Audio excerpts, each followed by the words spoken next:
Hey everyone. Welcome back to my Tuesday stream. For those of you who are unfamiliar with what I do on Tuesdays, I read. So I'm going to read you stuff today, and I hope it registers in your brain and sits there and slowly festers until it becomes a wound that you have to really address. And then when you address it, you find that it's not actually a wound, but another growth of something better than what was once there, which was nothing. Today I have a set of readings again. Also not going to be from a book, but from a different series of books. I'll be touching back on a topic that I'd addressed in a previous reading stream, excuse me. Before I get to that, I'm going to address what is, to anyone with any decent respect for human history, is the biggest news of the day. Tom Brady is retiring from the NFL as the oldest player to ever retire from the NFL. Hands down the greatest quarterback. I say that as a 49er fan. Hats off, full 21 gun salute to Mr. Tom Brady. There's all that other shit happening in the news today too. There was the emergency UN meeting called by the US for the whole Russia thing, and they're just going to keep going at it. And eventually someone's going to make a decision about something. And then something will either happen or not happen. And we'll all just have to deal with that. As far as I can tell, the only other news is that COVID is still existing. There are more deaths recently than since before the vaccine arrived. So people are dying.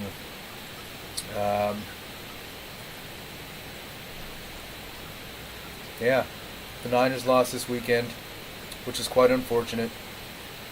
And as I said on my Facebook page, I'm greatly looking forward to next season, when Trey Lance, who is our rookie quarterback, is finally put into the starting position in spite of Jimmy Garoppolo still having a year left on his contract, losing his first NFL game ever, and then finally being benched, and having our new rookie quarterback that we're probably going to draft in this year's draft step onto the field and give us a real sense of what it's going to be like for the Niners to rebuild. 3 quarterbacks down the line. It's an exciting moment for us Niners fans. I think that's like a good recap of what's been going on for the past week. Not much else to discuss. The first reading I'm going to be working on today is a piece by French scholar Bruno Latour. For those of you who are familiar with Dr. Latour's work, he is a bit of an ethnographic analyst of various forms of knowledge and science. And this piece happens to be one of those. This is a long one, longer than some of the other ones, so I hadn't anticipated it being this long. I haven't read it in a number of years. So you'll have to bear with me if my mind starts to melt midway through and I start having trouble pronouncing words and thinking about the things that I'm reading. Otherwise, Sit back and relax.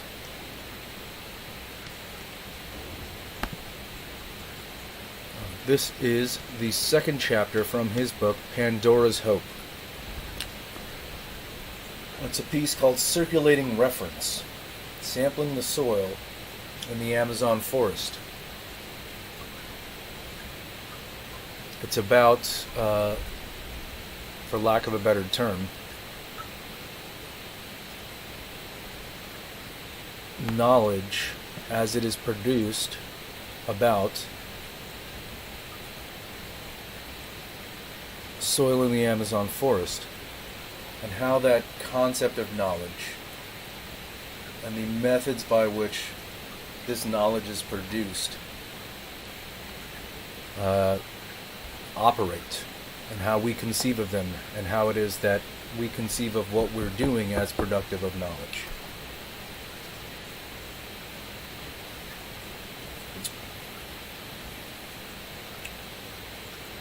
The only way to understand the reality of science studies is to follow what science does best. That is, paying close attention to the details of scientific practice. Once we have described this practice from up close, as other anthropologists do when they go off to live among foreign tribes, we will be able to raise again the classic question that the philosophy of science attempted to solve, without the help of an empirical grounding. How do we pack the world into words? To begin with, I have chosen a discipline, soil science, and a situation, a field trip in the Amazon, that will not require too much previous knowledge. As we examine in detail the practices that produce information about a state of affairs, it should become clear how very unrealistic most of the philosophical discussions about realism have been. The old settlement started from a gap between words and the world, and then tried to construct a tiny footbridge over this chasm through a risky correspondence between what were understood as totally different ontological domains, language and nature. I want to show that there is neither correspondence nor gaps, nor even two distinct ontological domains, but an entirely different phenomena. Circulating reference. To capture it, we need to slow our pace a bit and set aside all our time-saving abstractions. With the help of my camera, I will attempt to bring some sort of order to the jungle of scientific practice. Let us turn now to the first frame of the photo-philosophical montage. If a picture is worth 1,000 words, a map, as we shall see, can be worth a whole forest.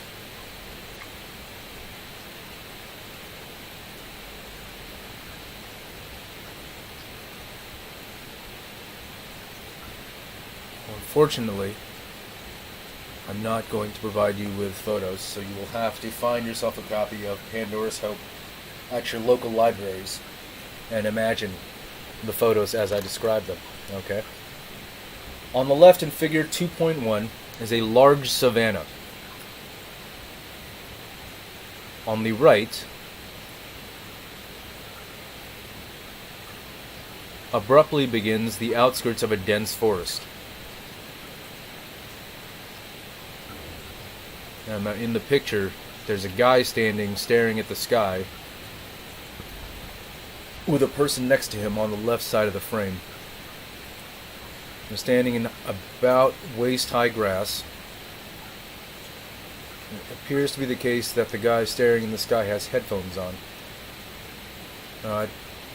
Pretty much dead center, you see the tree line begin, and the tree line grows towards the right of the photo. And the grass, the waist-high grass,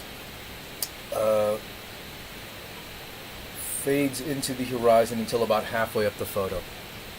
That's what the photo caption describes. One side is dry and empty, the other is wet and teeming with life. And though it may look as if local inhabitants have created this edge, no one has ever cultivated these lands and no line has traced the border, which extends for hundreds of kilometers. Although the savanna serves as a pasture for some landowners' cattle, its limit is the natural edge of the forest, not a man-made boundary. Little figures lost in the landscape, pushed off to the side as in a painting by Poussin, point at interesting phenomena with their fingers and pens. The first character, pointing at some trees and plants, is Edeleuza Seda Silva. She is Brazilian. She lives in this region. teaching botany at the small university in the little town of Boa Vista, the capital of the Amazonian province of Roraima. I don't know how to pronounce that. Just to her right, another person looks attentively, smiling at what Edeluisa is showing him. Armand Chavel is from France. He's been sent on this trip by Orstam, the research institute of the French former colonial empire, the Agency for the Development of Cooperative Scientific Research. Armand is not a botanist, but a pedologist. Pedology is one of the soil sciences, not to be confused with either geology, the science of subsoil, or podiatry, the medical art of treating feet. He resides about 1,000 kilometers away in Manaus, where Orstam finances a laboratory in a Brazilian research center known as INPA. The third person, taking notes in a small notebook, is Eloisa Filizola.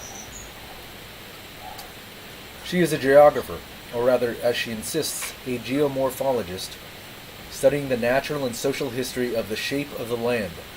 She is Brazilian like Eloisa,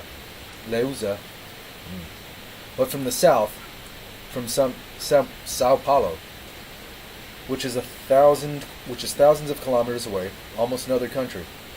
She's also a professor at a university, the one far larger than the one in Boa Vista. As for me, I'm the one taking this picture and describing this scene. My job as a French anthropologist is to follow these three at work.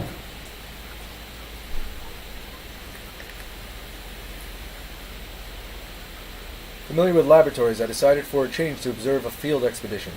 I also decided, being something of a philosopher, to use my report on the expedition as a chance to study empirically the epistemological question of scientific reference. Through this photo-philosophical account I will bring before your eyes, dear reader, a small part of the forest of Boa Vista. I will show you some traits from my scientist's intelligence. I will strive to make you aware of the labor required for this transport and that reference. What are they talking about on this early morning in October 1991 after driving the Jeep over terrible roads to reach this field site, which for many years now Edeleuza, oh man, that's a name, has been carefully dividing into sections, where she has been noting the growth patterns of the trees and the sociology and the demography of the plants. They're talking about the soil and the forest. Yet because they belong to two very different disciplines, they speak of them in different ways. Edeluza is pointing to a species of fire-resistant trees that usually only grow in the savanna, and that are surrounded by many small seedlings. But she's also found trees of the same species along the edge of the forest, where they are more vigorous and do not shade any smaller plants. To her surprise, she has even managed to find a few of those trees 10 meters into the forest, where they tend to die from insufficient light. Might the forest be advancing? Edeluisa hesitates. For her, the large tree that you see in the background of this picture may be a scout sent by the forest as an advance guard, or perhaps a rear guard sacrificed by the retreating forest to the merciless encroachment of the savanna. Is the forest advancing like Burnham would towards Dunsinane? Is that even a thing? Or is it retreating? Is the forest advancing or is it retreating? This is the question that interests Armand. This is why he has come from so far away. Edeluisa believes the forest is advancing, but she cannot be certain because the botanical evidence is confused. The same tree may be playing either of two contradictory roles, scout or rear guard. For Armand, the pedologist, at first glance it is the savanna that must be eating up the forest little by little, degrading the clay soil necessary for healthy trees into a sandy soil which is in which only grass and small shrubs can survive. If all her knowledge as a botanist makes Edeluisa side with the forest, all his knowledge of pedology makes Armand lean toward the savanna. Soil goes from clay to sand, not from sand to clay. Everyone knows that. Soil cannot avoid degradation. If the laws of pedology do not make this clear, then the laws of thermodynamics should. Thus, our friends are faced with an interesting cognitive and disciplinary conflict. A field expedition to resolve it was easy to justify. The entire world is interested in the Amazon forest.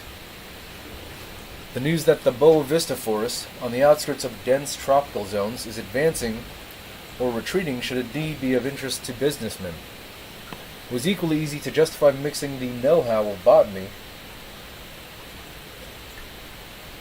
with that of pedology in a single expedition that allows them to obtain funding. Single expedition, even though such a combination is unusual. It was equally easy to justify mixing the know-how of botany with that of pedology into a single expedition, even though such a combination is unusual. The chain of translation that allows them to obtain funding is not very long. I will not deal at length with the politics surrounding this expedition, since in this chapter I wish to concentrate on a scientific reference as a philosopher, not on its context as a sociologist.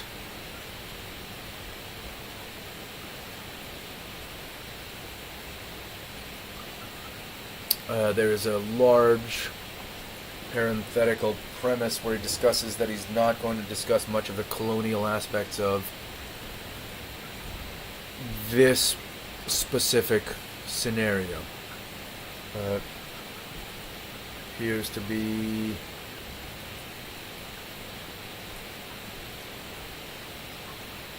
just discussing the nature of the science at hand, the experiment, if you will. In the morning before leaving, we met on the terrace of the little hotel restaurant called Eusebio.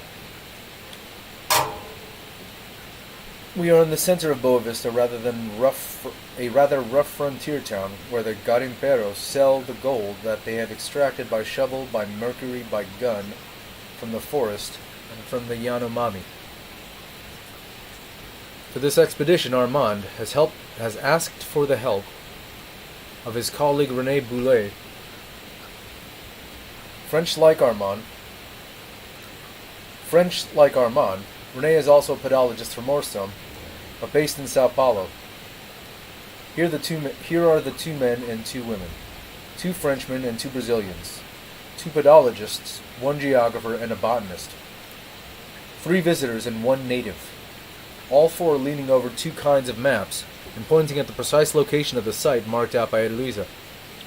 Also on the table is an orange box, the indispensable topophil, which I will discuss later. The first map printed on paper corresponds to the section of the atlas compiled by Random Brazil on a scale of 1 to 1 million, that covers all of Amazonia. I will soon learn to put quotation marks around the word covers since, according to my informants, the beautiful yellow, orange, and green colors on the map do not always correspond to the pedological data. This is the reason they wish to zoom in, using black and white aerial photographs on a scale of 1 to 50,000. A single inscription would not inspire trust, but the superposition of the two allows at least a quick indication of the exact location of the site. This is a situation so trivial that we tend to forget its novelty. Here are 4 scientists whose gaze is able to dominate 2 maps of the very landscape that surrounds them. Both Armand's hands and Eloise's right hand must continually smooth out the corners of the map, otherwise the comparison would be lost, and the feature they are trying to find would not appear. Remove both maps, confuse cartographic conventions, erase tens of thousands of hours invested in Madame Brazil's atlas, interfere with the radar of planes, and our 4 scientists will be lost in the landscape and obliged once more to begin all the work of exploration, reference marking, triangulation, squaring performed by their hundreds of predecessors. Remove both maps, confuse cartographic conventions, erase the tens of thousands of hours invested in Madame Brazil's atlas, interfere with the radar of planes, and our 4 scientists would be lost in the landscape and obliged once more to begin all the work of exploration, reference marking, triangulation, and squaring performed by their hundreds of predecessors. Yes, scientists master the world, but only if the world comes to them in the form of 2-dimensional, superposable, combinable inscriptions. It has always been the same story, ever since tallies stood at the foot of the pyramids. Note, dear reader, that the owner of the restaurant seems to have the same problem as our researchers and tallies. If the owner had not written the number 29 in big black letters on the table, on the terrace, he would be unable to navigate his own restaurant. Without such markings, he would not be able to keep track of the orders or distribute the bills. He looks like a mafioso as he lowers his enormous belly into a chair when he arrives in the morning, but even he, needs inscriptions to oversee the economy of a small world. Erase the numbers inscribed on the table, and he would be as lost in his restaurant as our scientists would be in the forests without maps. In the previous picture, our friends were immersed in a world in which distinct features could be discerned only if pointed out with a finger. Our friends fumbled. They hesitated. But in this picture, they are sure of themselves. Why? Because they can point with their fingers to phenomena taken in by the eye and susceptible to the know-how of their age-old disciplines: trigonometry, cartography, and geography. In accounting for knowledge thus acquired, we should not forget to mention the rocket ship Ariane, orbiting satellites, databanks, draftspeople, engravers, printers, and all those whose work here manifests itself as paper. There remains the gesture of the finger. There remains that gesture of the finger, the index par excellence. Now, the photo that I'm referring to, or that he's referring to, shows these scientists pointing at things. The gesture of the finger is pointing with one's index in this context. Pointing with a finger.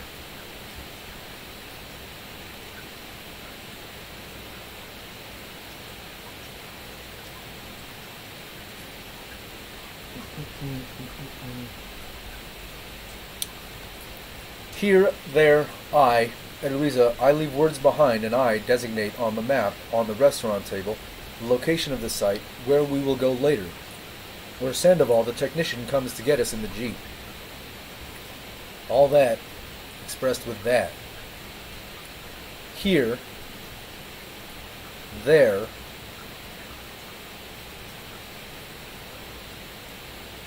get it now?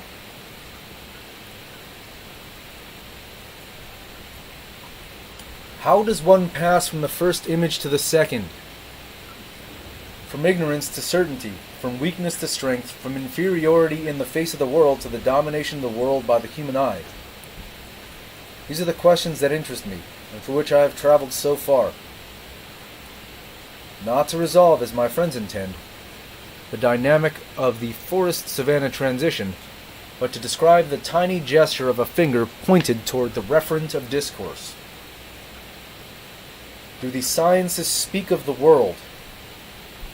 This is what they claim, and yet Edeluise's finger designates a single coded point on a photograph that bears a mere resemblance in certain traits to figures printed on a map. At the restaurant table we are quite distant from the forest, yet she talks about it with assurance, as if she had it under her hand.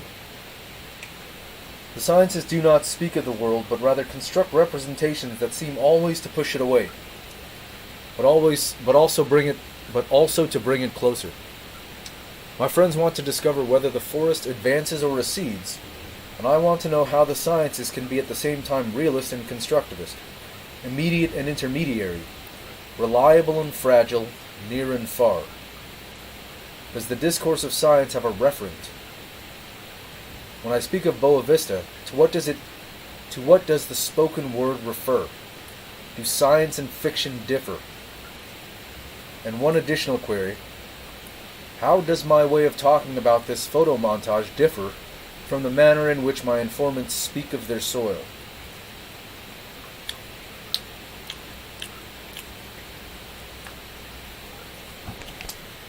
Laboratories are excellent sites in which to understand the production of certainty. That is why I enjoy studying them so much, but like these maps, they have the major disadvantage of relying on indefinite sedimentation of other disciplines, instruments, languages, and practices. One no longer sees science stammer, making its debut, creating itself from nothing in direct confrontation with the world. In the laboratory, there is always a preconstructed universe that is miraculously similar to that of the sciences. In consequence, since the known world and the knowing world are always performing in concert with each other, reference always resembles a tautology. But not in Boa Vista, or so it seems. Here science does not blend well with the garimperos and the white waters of the Rio Branco. What luck. In accompanying this expedition, I will be able to follow the trail of a relatively poor and weak discipline that will before my eyes take its first steps. Just as I would have been able to observe the teeterings and totterings of geography, had I in the past centuries run through Brazil after Giroux or Humboldt. Here in the great forest, a horizontal branch is foregrounded against an otherwise uniformly green background. On this branch, attached to a rusty nail, is a little tin tag, on which is written the number 234. In the thousands of years in which humans have traveled through this forest, slashing and burning,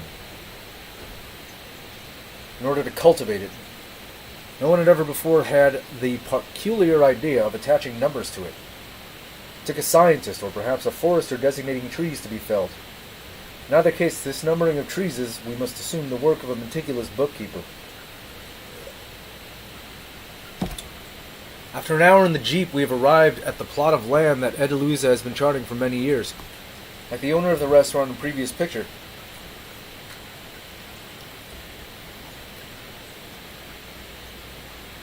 she would not be able to remember the difference between patches of the forest for very long without marking them in some way. She's therefore placed tags at regular intervals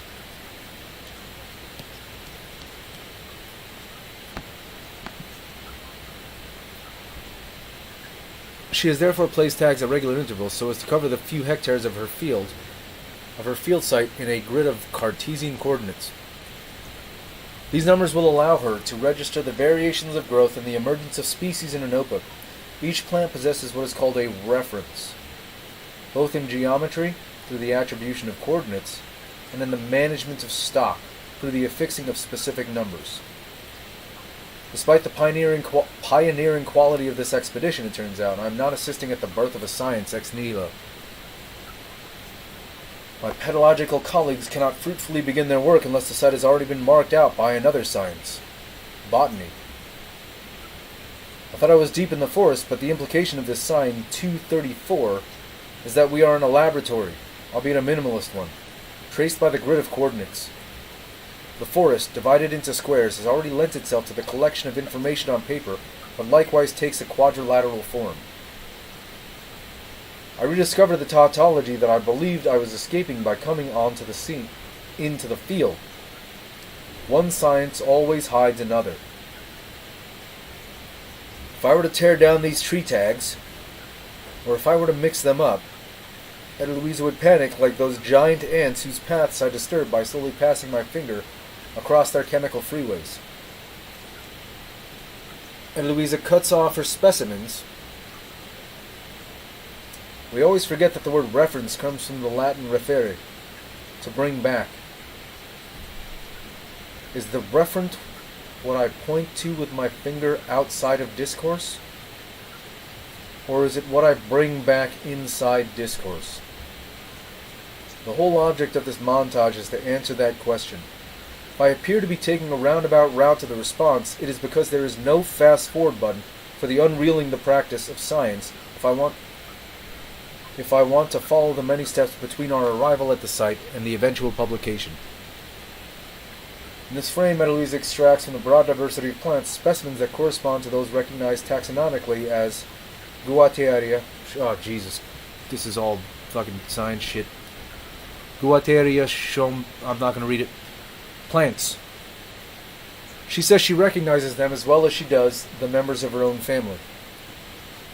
Each plant that she removes represents thousands of the same species present in the forest, in the savanna, and on the border of the two. It is not a bouquet of flowers she is assembling, but evidence that she wants to keep as a reference, using here another sense of the word. She must be able to retrieve what she writes in her notebooks. and refer to it in the future, in order to be able to say that a common forest plant is found in the savanna, but only in the shadow of a few forest plants that manage to survive there. She must preserve not the whole population, but a sample that will serve as a silent witness for this claim. In the bouquet she has just picked, we can recognize two features of reference. On the one hand, an economy, an induction, a shortcut, a funnel in which she picks one blade of grass as the sole representative of thousands of blades of grass, and on the other hand, the preservation of a specimen that will later act as guarantor when she is in doubt herself, or when, for various reasons, colleagues may doubt her claims. Like the footnotes used in scholarly works, to which the inquisitive or the skeptical make reference, yet another use of the word, this armful of specimens will guarantee the text that results from her field expedition. The forest cannot directly give its credit to Edelita's text, but she can be credited indirectly through the extraction of a representative guarantor, neatly preserved and tagged, that can be transported along with her notes to her collection at the university in Boa Vista. We will be able to go from her written report to the names of the plants, and from these names to the dried and classified specimens.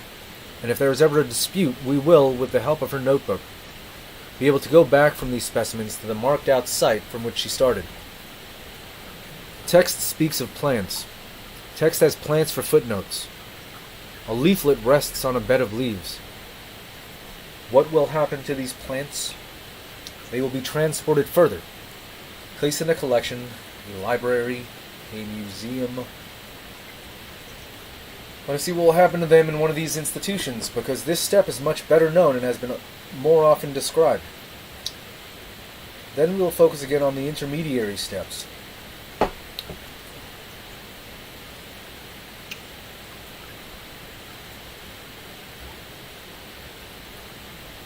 In figure 2.5, it's another picture that you're not going to see. We are in a botanical institute quite far from the forest in Manaus. A cabinet with 3 ranks of shelves constitutes a workspace crisscrossed in columns and rows, X and Y axes. Each compartment shown in this photograph is used as much for classification as for tagging and preservation. This piece of furniture is a theory, only slightly heavier than the tag in figure 2.3, but much more capable of organizing this office. A perfect intermediary between hardware, since it shelters, and software, since it classifies. Between a box and the tree of knowledge. The tags designate the names of the collected plants, the dossiers, files, and folders shelter not text, forms, or mail, but plants, the very plants that the botanist removed from the forest, that she dried in an oven at 40 degrees Celsius to kill the fungi, and that she has since pressed up between newspapers. Are we far from or near to the forest? Near, since one finds it here in the collection. The entire forest? No. Neither ants, nor trapdoor spiders, nor trees, nor soil, nor worms, nor the howler monkeys whose cry can be heard from miles or in attendance. Only those few specimens and representatives that are of interest to the botanist have made it into the collection. So are we therefore far from the forest? Let us say that we are in between, possessing all of it through these delegates, as if Congress held the entire United States. A very economical metonymy in science as in politics, by which a tiny part allows the grasping of the immense whole.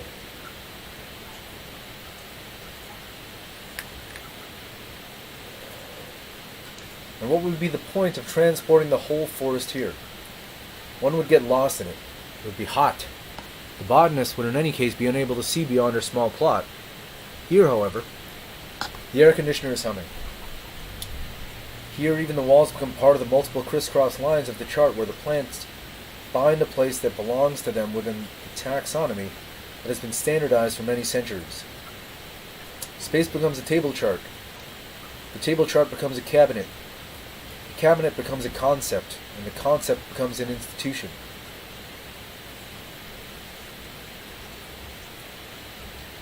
Therefore, we are neither very far from nor very close to the field site. We are at a good distance. We have transported a small number of pertinent features. During this transportation, something has been preserved. If I can manage to grasp this invariant, this je ne sais quoi, I believe I will have understood scientific reference.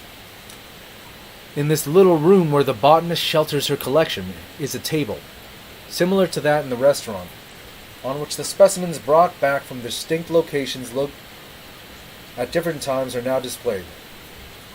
Philosophy, the art of wonderment, should consider this table carefully, since it is where we see why the botanist gains so much more from her collection than she loses by distancing herself from the forest. Let's first review what we know of that superiority before again attempting to follow the intermediary steps. The first advantage is comfort. Leafing through the pages of newsprint, the researcher makes the dried stems and flowers visible, so she can examine them at leisure, writing just beside them, as if the stems and flowers could imprint themselves directly into the paper, or at least become compatible with the paper world. The supposedly vast distance between writing and things is now only a few centimeters. The second advantage, just as important, is that once classified, specimens from different locations and times become contemporaries of one another on the flat table, all visible under the same unifying gaze.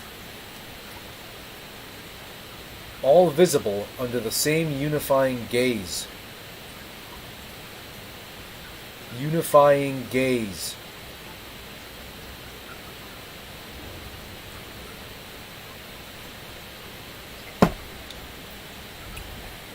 This plant, classified 3 years ago, and the other, obtained more than 1,000 kilometers away, conspire on the table to form a synoptic tableau. Tableau. Tablia. The third advantage, again equally decisive, is that the researcher can shift the position of specimens and substitute one for another as if shuffling cards. Plants are not exactly signs, yet they have become as mobile and recombinable as the lead monotype characters of a printing press. Hardly surprising, then, that in the calm and cool office, the botanist who patiently arranges the leaves is able to discern emerging patterns that no predecessor could see. The contrary would be much more surprising. Innovations in knowledge naturally emerge from the collection deployed on the table. In the forest, in the same world but with all of its trees, plants, roots, soil, and worms, the botanist cannot calmly arrange the pieces of her jigsaw puzzle on her card table. Scattered through time and space, these leaves would never have met without her redistributing their traits into new combinations. At the card table, with so many trumps in hand, every scientist becomes a structuralist. No need to look any further for the martingale that wins every time. Martingale? That wins every time against those who sweat in the forest, those crushed beneath the complex phenomena that are maddeningly present, indiscernible, impossible to identify, reshuffle, and control. In losing the forest, we win knowledge of it. In a beautiful contradiction, the English word oversight exactly captures the two meanings of this domination by sight, since it means at once looking at something from above and ignoring it. In the naturalist's collection of things happen to plants that have never occurred since the dawn of the world. In the naturalist's collection, things happen to plants that have never happened since the dawn of the world. The plants find themselves detached, separated, preserved, classified, and tagged. They are then reassembled, reunited, redistributed, according to entirely new principles that depend on the researcher, on the discipline of botany, which has been standardized for centuries, and on the institution that shelters them. But they no longer grow as they did in the great forest. The botanist learns new things. She is transformed accordingly. But the plants are transformed also. From this point of view, there is no difference between observation and experience. Both are constructions. Through its displacement onto this table. The interface between the forest and savanna becomes a hybrid mixture of scientist, botany, and forest, the proportions of which I will have to calculate later.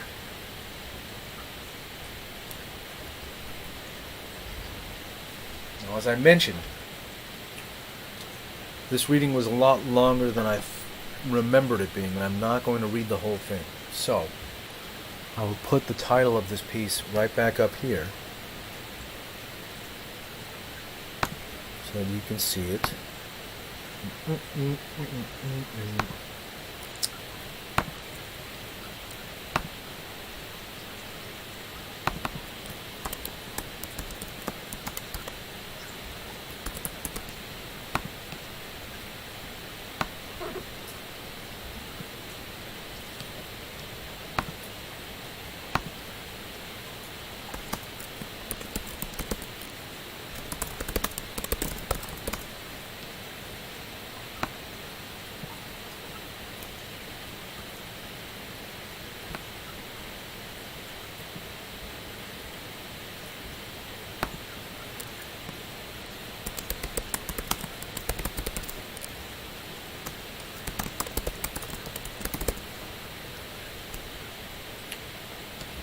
Now, the reading that I did today was from the second chapter of the book, entitled Circulating Reference. Now that I've read through about 10 pages of it, I kind of want to reread it again, possibly the third time. But I won't be doing that on this stream. What I will be doing is moving on to the next piece, which I hope you enjoy equally. Now, this piece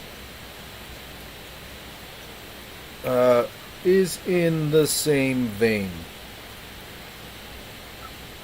based on my understanding of it. It's a piece taken from a book called The Construction of Social Reality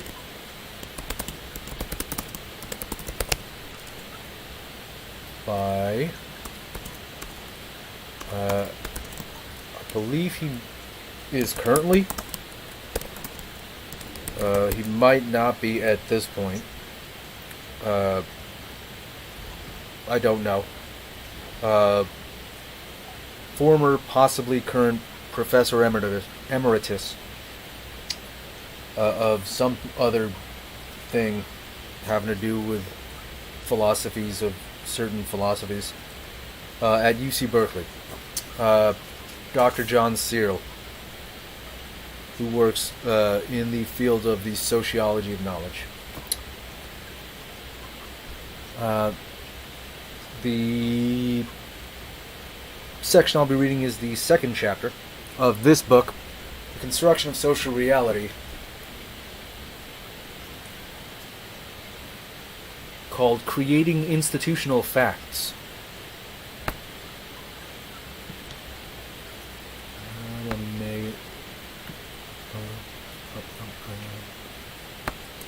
Now, I believe this is slightly shorter than this last one. Hopefully I can get through this one without any problems. Dun, dun.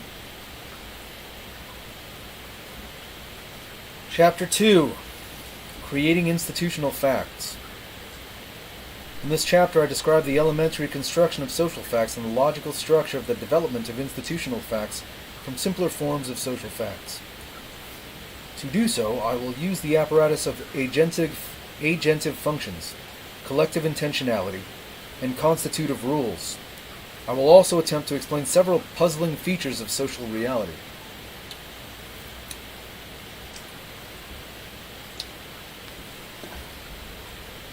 Some apparent features of social reality. To begin, let us identify some of the apparent features of social reality we would like to explain. Because I believe philosophical investigation should begin naively. How they proceed and conclude is another matter. I will simply list half a dozen of what appear to be naive, intuitive features of social reality, including features of institutional facts, such as, for example, the fact that I am an American citizen, as well as features of those social facts that do not require institutional structures, such as, for example, the fact that two men are pushing a car together to try to get it started.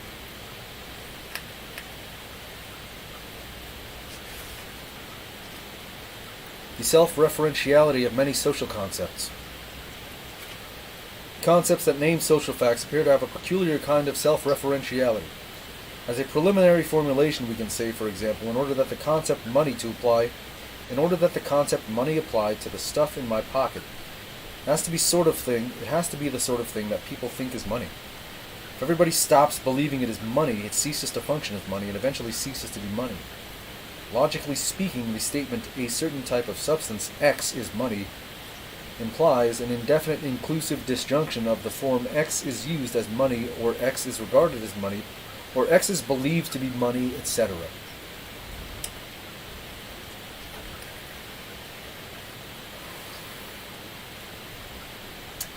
That seems to have the consequence that the concept of money, the very definition of the word money, is self-referential. Because in order that a type of thing should satisfy the definition, in order that it should fall under the concept of money, it must be believed to be, or used as, or regarded as, etc., satisfying that definition. For these sort of facts, it seems to be an almost logical truth. It seems to be almost a logical truth that you cannot fool all the people all the time. If everybody always thinks that this sort of thing is money, then they use it as money and treat it as money, then it is money. If nobody ever thinks this sort of thing is money, then it is not money. And what goes for money goes for elections, private property, wars, voting, promises, marriages, buying and selling, political offices, and so on.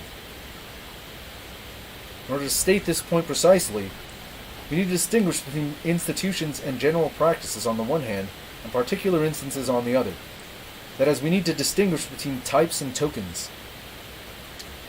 A single dollar bill might fall from the printing presses into the cracks of the floor and never be used or thought of as money at all, but it would still be money.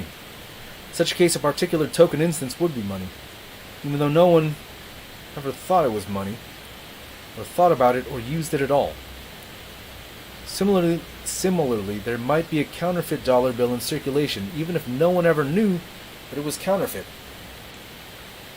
Not even the counterfeiter.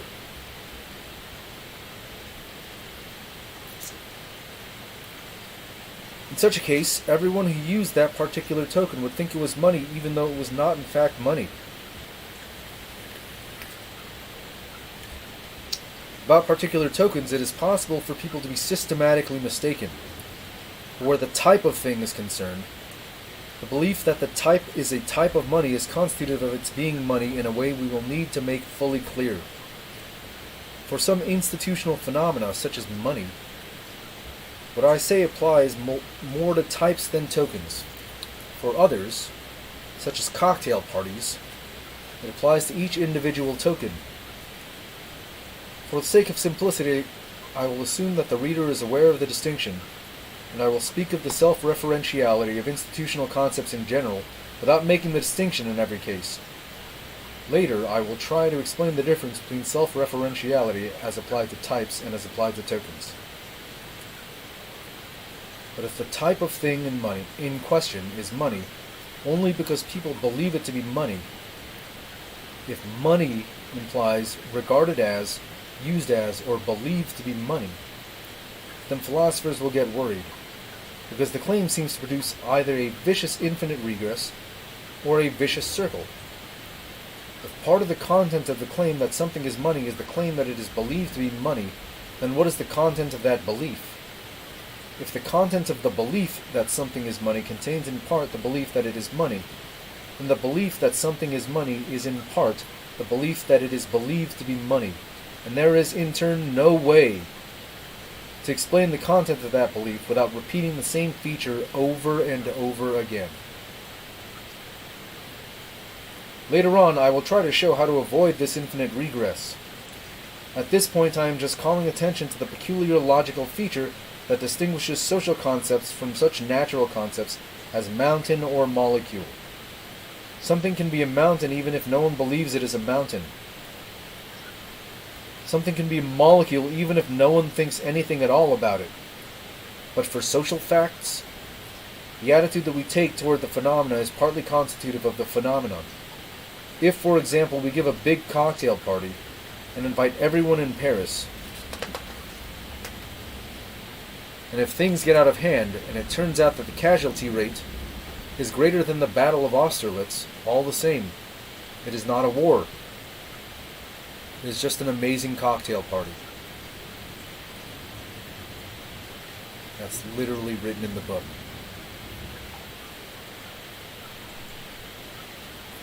Part of being a cocktail party is being thought to be a cocktail party. Part of being a war is being thought to be a war. This is a remarkable feature of social facts. It has no analog amongst physical facts. The use of performative utterances in the creation of institutional facts. This is section 2. One of the most fascinating features of institutional facts is that a very larger number, though by no means all of them, can be created by explicit performative utterances. Performatives are members of the class of speech I call declarations. In declarations, the state of affairs represented by the propositional content of the Speech Act is brought into existence by the successful performance of that very Speech Act.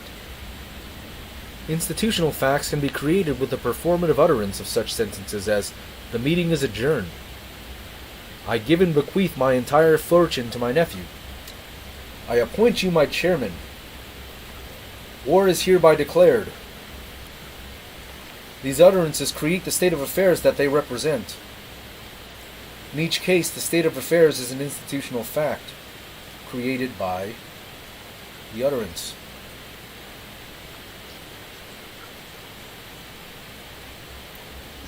Section 3. Logical priority of brute facts over institutional facts. Intuitively, it seems there are no institutional facts without brute facts. For example, just about any sort of substance can be money. But money has to exist in some physical form or other.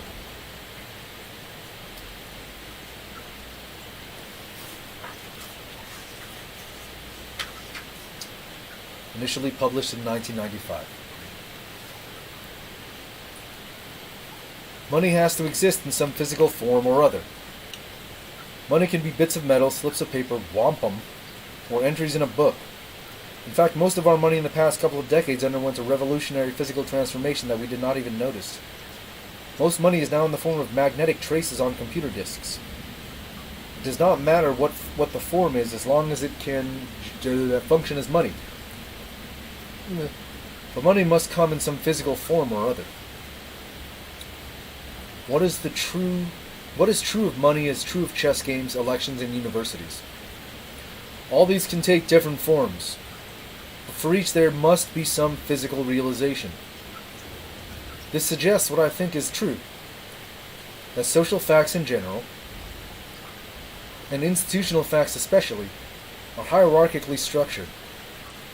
Institutional facts exist, so to speak, on top of brute physical facts. Often the brute facts will not be manifested as physical objects, but as sounds coming out of people's mouths or as marks on paper, or even thoughts in their heads.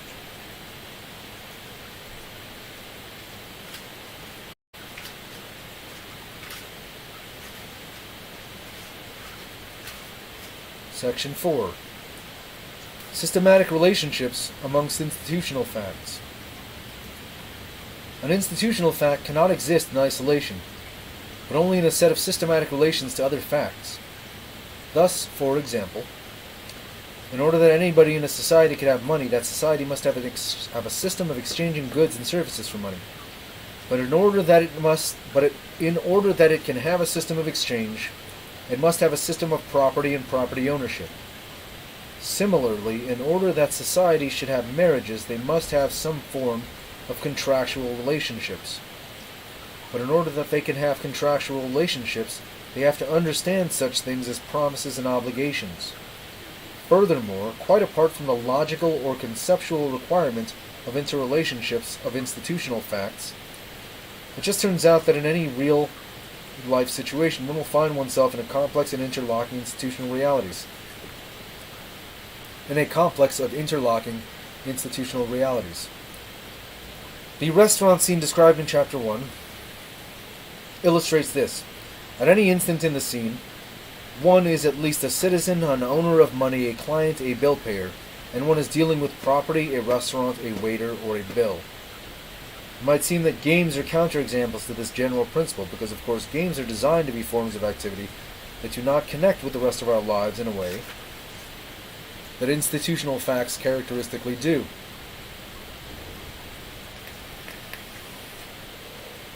Today's philosophy department softball game need have no consequences for tomorrow, in a way that today's wars, revolutions, buyings, and sellings are intended precisely to have the consequences for tomorrow and into the indefinite future.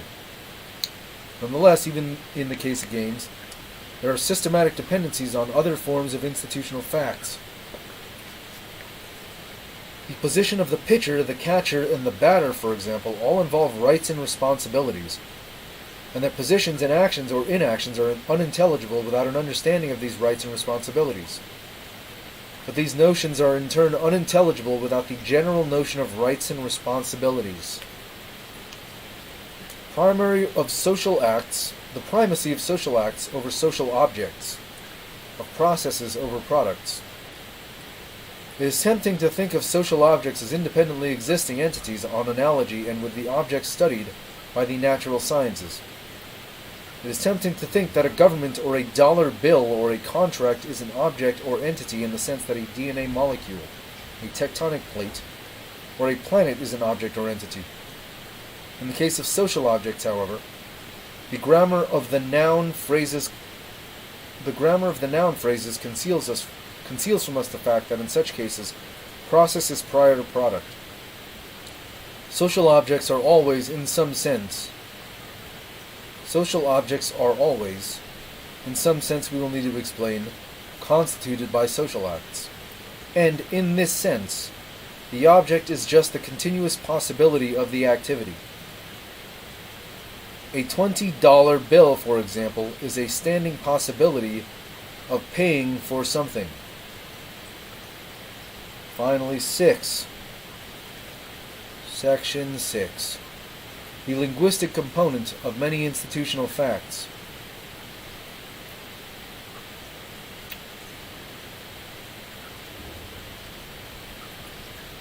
Related to features 1 and 2 is the further apparent feature that only beings that have a language or some more or less language-like system of representation can create most, perhaps all, institutional facts.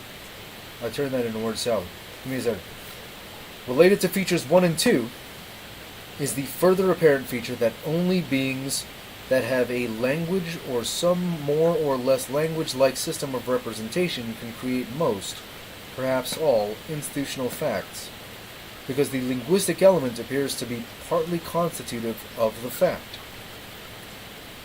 It is common, for example, to read that certain ant colonies have slaves, or that beehives have queens. I think such manners of speaking are harmless metaphors, especially where the so-called social insects are concerned. But it is important to keep reminding ourselves that for a community literally to have slaves or literally to have a queen, the participants would have to have the apparatus necessary to represent something as a queen or as a slave.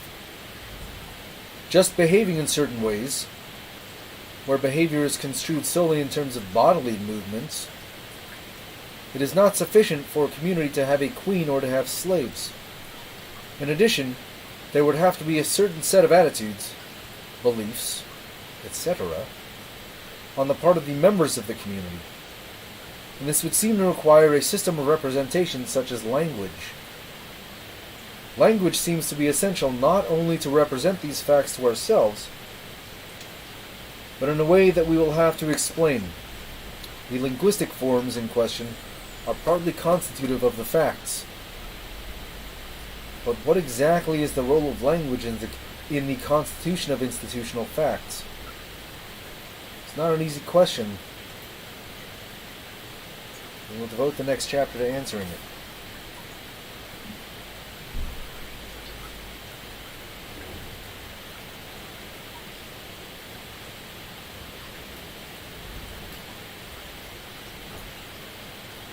I will end this reading of this chapter, this point as well. So there's a section, or excerpt, an excerpt from a book by Professor Emeritus of UC Berkeley, Department of Philosophy-izing things,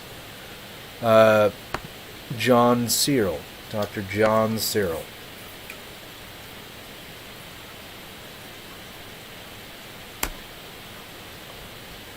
And now next, I'm going to be reading something written by a former professor of mine named Dr. Timothy Bashirat. Now, Dr. Timothy Bashirat works with animals. And how they are murdered relentlessly and consistently by human beings so that we can put food into our stomachs.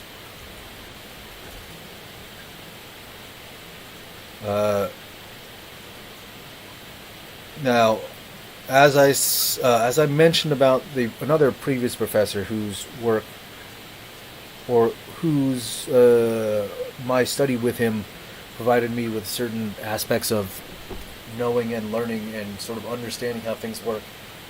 Dr. Timothy Bashirat is one of those guys who approaches his field of expertise and his site of analysis in a way, and presents it to me as a student, presented it to me as a student in a class that was specifically catered towards the cultivation and advancement of one's own methodological progress and prowess as a form of decision. A decision on the part of the researcher, decision on the part of the analyst, a decision on the part of the scientist, decision on the part of the expert of what it is that you're working on.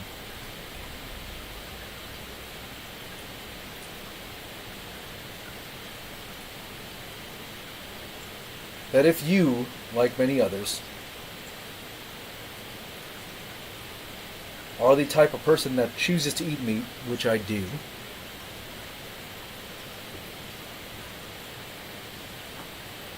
then you owe it to yourself, you owe it to any sense of your own understanding of yourself as being a compassionate or empathetic person, or someone who concerns yourself with the lives of others, or with anything that is not the advancement of your own personal aims. Take a look at the situation.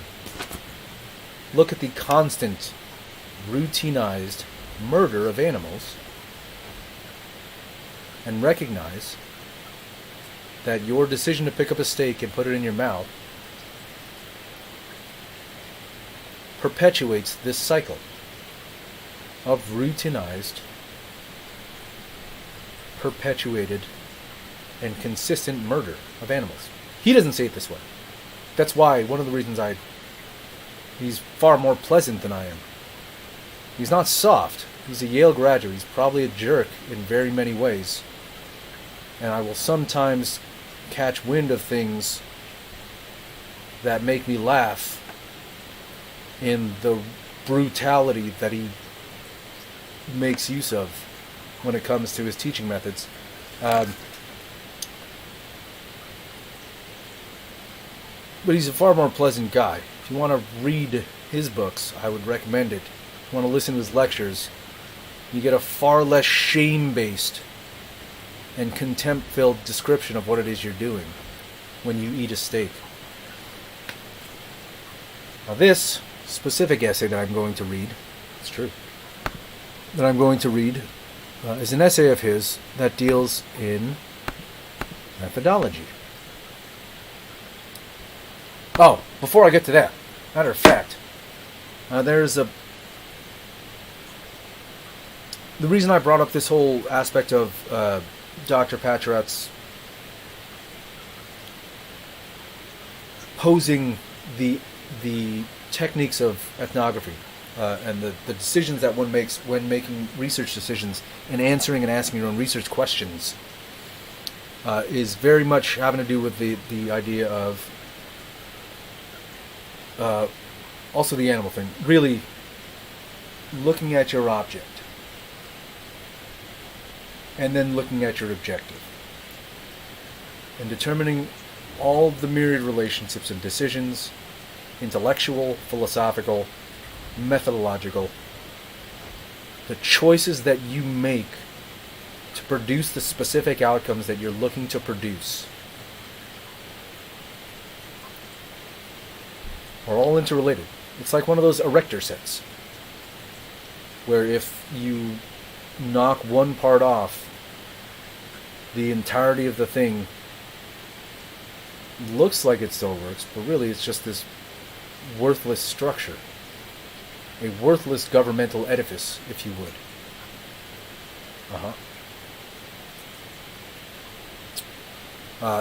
There is a lecture of Dr. Patrat's posted to YouTube that I saw a while back. And it had a very mischievous-looking picture of the good doctor. And in it, he discusses the nature of comparative politics to one of his new cohorts at a different institution than the one in which I studied. And he discusses the idea that if you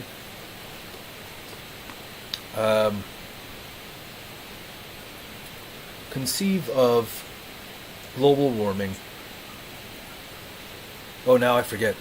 I believe it's had something to do with if you conceive of global warming and the climate crisis as the greatest threat to humanity, then I think it was national borders or something, or the concept of nationalism, in that it carries with it any number of sort of automatic assumptions of how policy and how borders and how our decision making should work could be conceived of as the greatest threat to mankind or something like that. I don't know. You'll have to look it up on YouTube. Dr. Timothy Patrat discusses some things about the sixth mass extinction event. It's a really interesting statement. I remember thinking this, I don't remember the statement offhand, but I remember thinking the statement was really interesting in that it carried with it the entirety of what I just explained about what the good doctor was talking to us about his students. He's not saying fuck nationalism. He might be saying that, I don't know. He might be saying that in other areas for himself. He's not saying the government is garbage and that it should be taken down. Again, he might be saying that in other avenues. But in the statement in this video, he gives us a very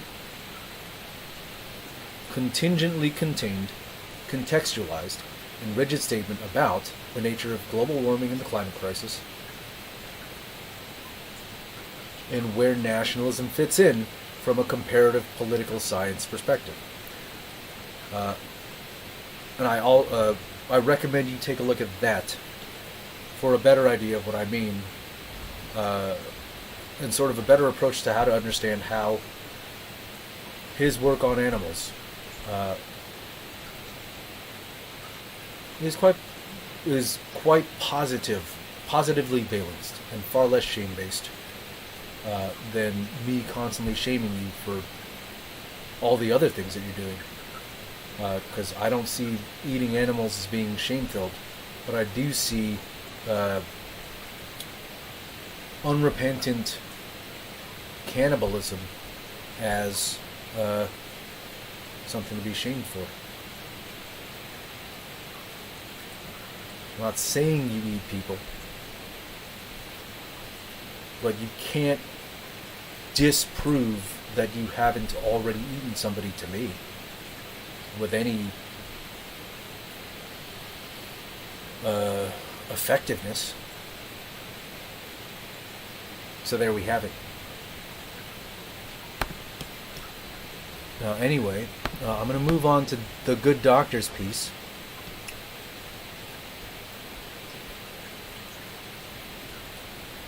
And this is a piece,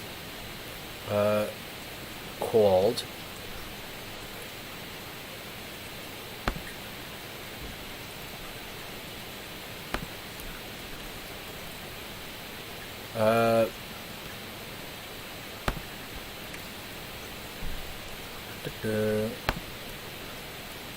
we call it a grain of sand. Dr. Pacharat falls within a field of political ethnography, and refers to themselves as interpretivists. And it positions itself as co-constitutive as opposed to antithetical to the school of political ethnography and political science that refers to itself as positivism. Now, the interpretivists have a thing that I won't get into, but the vast majority of traditional science is, in their view, incomplete and leaves not simply much to be desired, but leaves a useless structural edifice of governing knowledge that the interpretivists believe needs to be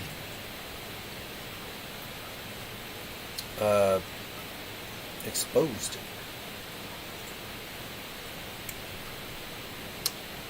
Again, this is called, we call it,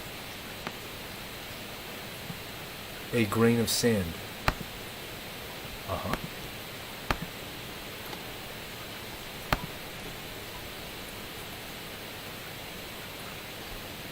The Interpretive Orientation and a Human Social Science by Dr. Timothy Pacharat. This is the italicized introduction. Growing up in Thailand with a Thai father of Chinese descent and an American mother of English-Norwegian descent, I know he was Chinese. Thought he was Mexican and then Native American and then Thai, but still slightly think he's Native American. All in sequential order and then cyclic order. Which sounds horribly racist of me. But that's only because when I look at him, that's what he looks like. So it's not racist.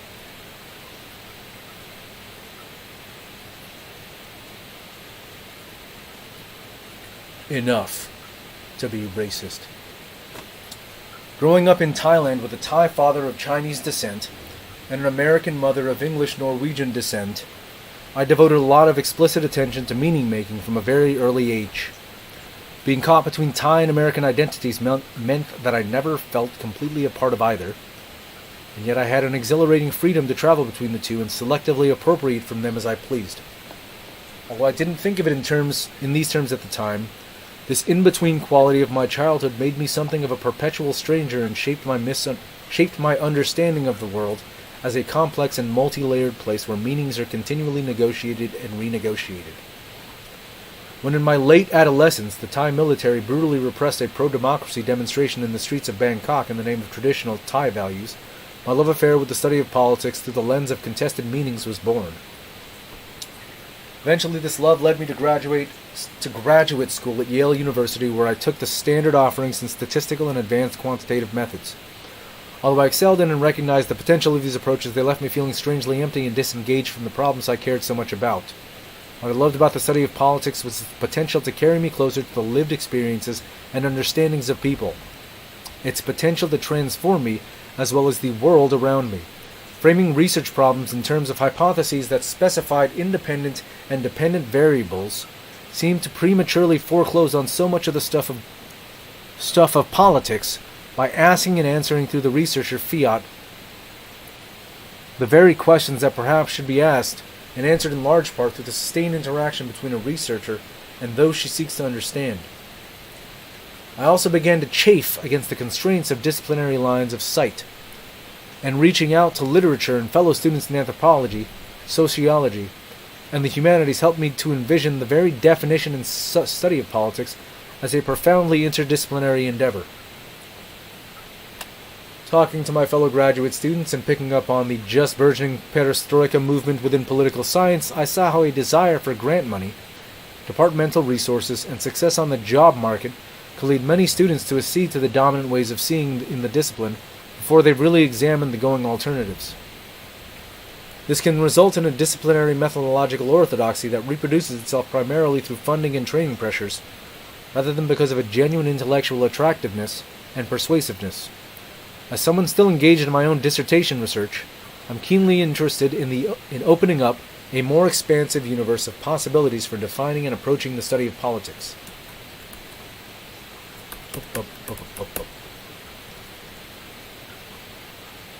Humans making meaning out of the meaning making of other humans. I'm going to reread that because that is humans making meaning out of the meaning making of other humans. Translated plainly from the philosophical tongue of ontology and epistemology, this is the heart of what it means to be an interpretivist. And in this very basic sense, we are all interpretivists. From our beginning in the world as newborn infants turning toward the familiar voice and the well-known smell to the attempt in our dying days to make sense of our lives. To tell a story about what it is meant that we too once walked the earth. Perhaps nothing so starkly reveals the centrality of meaning-making in the human condition than those tragic instances in which projects of meaning-making appear to break down. The toddler diagnosed with autism, unable to decipher the profound mystery of another's laughter, of an embrace, of a kiss, or the bewilderment in the eyes of someone with Alzheimer's, as once familiar landmarks and toeholds of the mind crumble and yield one by one to a terrifying deconstruction that knows no reconstruction. Indeed, shared meaning-making is so central to our lives in common that we purge as the mad those who too energetically rebel, whether by choice or otherwise, against those meanings that we have come to call facts. Nor is the sphere of meaning-making constricted only to humans' relationships with other humans. As Wisława Szymborska reminds us in View with a Grain of Sand, we call it a grain of sand, but it calls itself neither grain nor sand.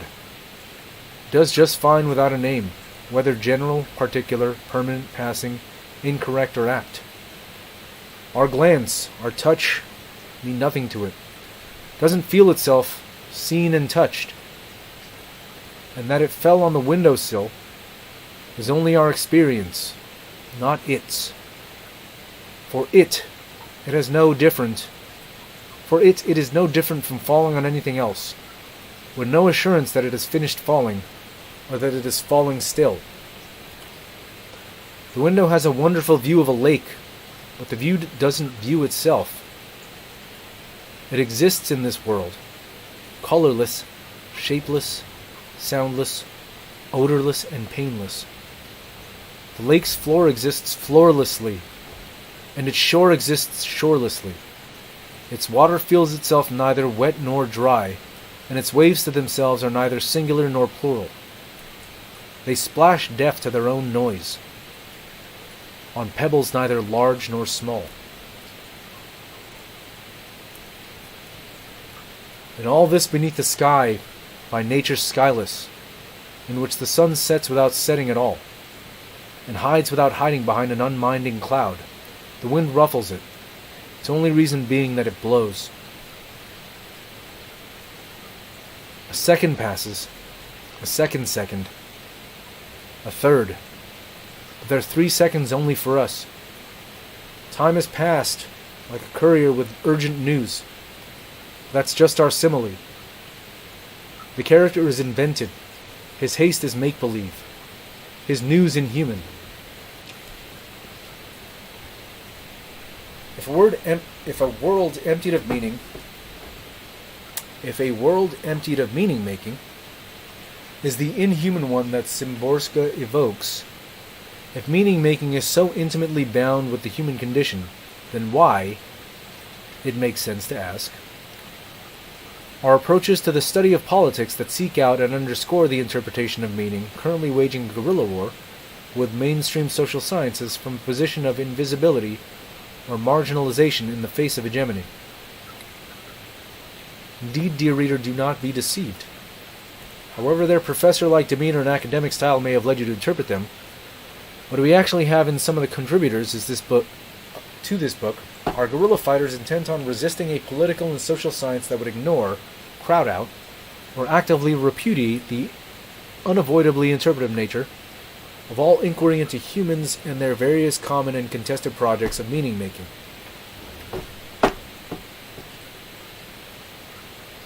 As with all guerrilla wars, however, questions of identity and tactics inevitably push themselves to the fore.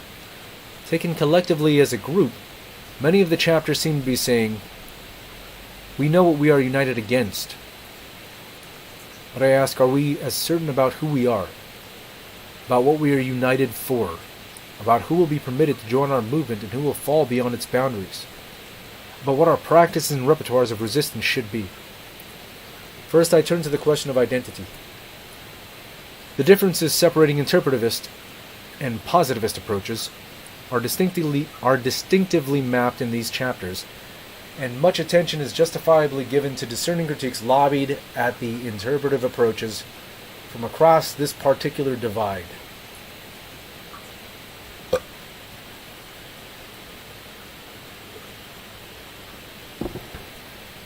But I think it is also important to ask about interpretivists' relationships with others, such as post-structuralists, who also share a profound skepticism toward positivist approach to the study of social life.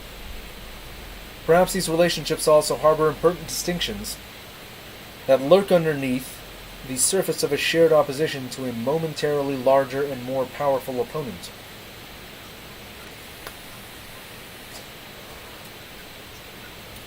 Interpretive work, at least as understood by Mark Bever, is or ought to be united, also a UC Berkeley scholar, is or ought to be united by an insistence that all humans everywhere possess a situated agency that expresses itself through actions that are in turn constituted by beliefs. This emphasis on beliefs carries implications for the relationship between interpretivists and post-structuralists in particular.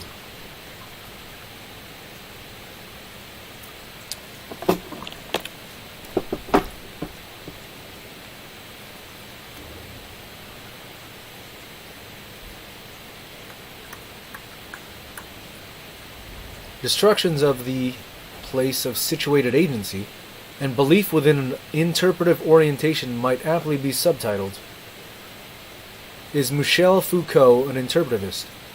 Certainly, the Foucault of the order of things would appear to fall outside the interpretive boundary marked by an emphasis on belief. As Foucault writes in the foreword to English edition of that volume, I tried to explore scientific discourse not from the point of view of the individuals who are speaking, nor from the point of view of the formal structures of what they are saying, but from the point of view of the rules that come into play in the very existence of such discourse. But there is one approach that I do not reject. It is that which gives absolute priority to the observing subject, which attributes a constituent role to an act. To the extent that post-structuralists retain and extend structuralism's dismissal of the conscious subject as the primary frame of reference, seeking instead to excavate the formal elements that create even the very possibilities and conditions of consciousness, the potential for major divide between interpretivists and post-structuralists is strengthened. Conversely, to the extent that post-structuralists seek to undermine structuralism's reliance on rigid formal systems, precisely defined binaries, seeking instead to show the deeply contingent, even constructed nature of all systems of thought, the potential bridges between post-structuralism and the interpretive orientations are strengthened. Another way of stating this, with reference to Foucault's work, is to say that the Foucault of the order of things underscores some of the key potential differences between interpretivist and post-structuralist approaches, while the Foucault of discipline and punishment underscores some of the potential commonalities.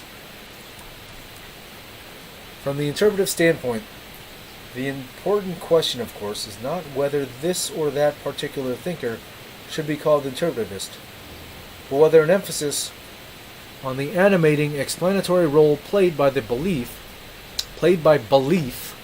unnecessarily drives a wedge between interpretive and post-structural orientations. Even if interpretivists define belief broadly to include tacit knowledge, know-how, and even perhaps what Pierre Bourdieu would call habitus, the constitutive explanatory role attributed to belief might potentially exclude work that seeks to highlight, for example, the ways in which action is capable of generating belief, rather than vice versa.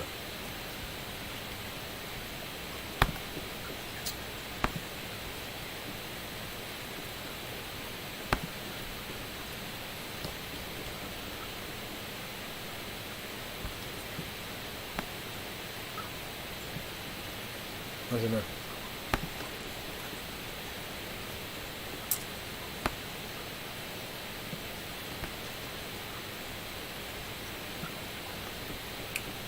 Might it not be possible to say that interpretivists hold that actions and beliefs are co-constitutive, and that it restricts the possibilities for injury too much to claim a priori that in every case it is one that explains the other? Depending on how these issues are negotiated, it is possible that interpretive and post-structuralist approaches have potentially major fault line running through the question of human agency. But perhaps it is a fault line that produces occasional earthquakes that are worth living with, rather than one that results in two completely separate continents. I turn next to the question of tactics and repertoires for resistance. Some of the chapters in this book are explicitly devoted either to developing or reclaiming a vocabulary of resistance capable of enlarging the space for interpretive work within the social sciences. Implicit or explicit in each of these is the recognition that a common criticism is leveled against interpretive work. Implicit or explicit in each of these is the recognition that a common criticism leveled against interpretive work is that it lacks standards, or that the standards that it does have are somehow insufficient to qualify it as true social science. There are at least two important dilemmas facing an interpretivist who seeks to counter these criticisms. The first and most basic is whether or not interpretivists should indeed aspire to some common set of standards or criteria, some shared template by which work can be judged. Confronted with continual criticism that one lacks standards, the immediate temptation is to devise a neat, self-contained list of criteria that rivals the list toted by the other side. Yet to do this may be to win the battle and lose the war. The danger posed by parallelism here is not simply that an interpretive list of criteria might end up replacing positivist criteria with their own synonyms, rather than interpretivists attempt to devise any such definitive list at all. The impulse to KKVIs, the interpretive orientation, that is to force a wild, messy intercropping of criteria and practices, that is the interpretive orientation, into a tamed, monocropped rows, might very well prove fatal to what it is that makes interpretive approaches so fertile to begin with. Some of the chapters in this book are sensitive to this threat and strive to avoid the sterility that often accompanies the deductive approach to criteria. Their authors draw on actual practices employed by interpretivists and speak to a bottom-up and experiential rather than top-down and deductive perspective. The potential advantage of this practice-centered approach lies, I think, in acceptance of fluidity and change, and its openness to new criteria and techniques for understanding how humans make meaning. It resists and subverts the calcification of any one list criteria into what describes as an external authority that distances us from these problems of human judgment and eliminates the messiness that is part of being human being. That is part of being human. An external authority maintains the illusion of human perfectibility and scientific progress. The challenge then is to discuss interpretive criteria in ways that enable human judgment rather than in ways that disable it by erecting yet another inhuman external authority to which an epistemic community can blindly appeal. The challenge then is to discuss interpretive criteria in ways that enable human judgment rather than in ways that disable it by erecting yet another inhuman external authority to which an epistemic community can blindly appeal.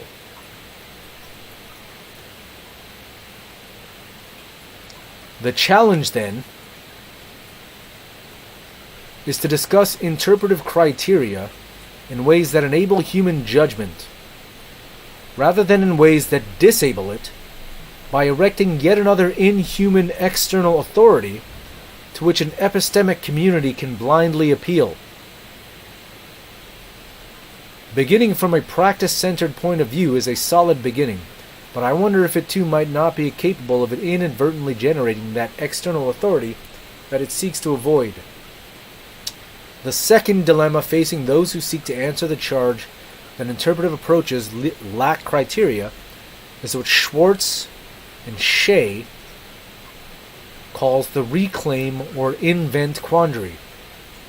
Should interpretivists counter their critics by reclaiming terms like rigor and objectivity? Or should they seek instead to free themselves from these terms and invent a new vocabulary more appropriate to their endeavor? Each tactic has its own potential strengths. In reclaiming rigor for interpretive approaches, for example, demonstrates how improvisational theater can serve as a metaphor for ethnographic fieldwork, opening up understandings and practices of rigor in ways that liberate researchers from its stepwise, inflexible connotations. And at the same time that several chapters show how interpretive practices carry potential to reclaim existing terms like rigor and objectivity, others suggest that the interpretive orientation might also fruitfully develop its own unique vocabulary of judgment. One example of this involves the use of research as relevant to how it is judged, indeed as an approach that gives unapologetic priority to the meaning-making of its subjects. The interpretive orientation does appear to be uniquely situated to strengthen the voices and visibility of those who often go unheard and unseen, raising the provocative question of whether particular research approaches lend themselves more readily to particular kinds of political and moral concerns. Also, by way of developing alternative vocabularies for judgment, some interpretive approaches seek to substitute for management techniques the telling and listening to of stories. This emphasis on storytelling over and against management also seems potentially subversive, for if every story must have a teller, then interpretive approaches have the capacity not only to bring new voices to the policy-making table, but also to transform entirely the terms of the conversation. The reclaim or invent quandary, then, is not a binary one. In seeking to find their own voice, to tell their own story, interpretive approaches to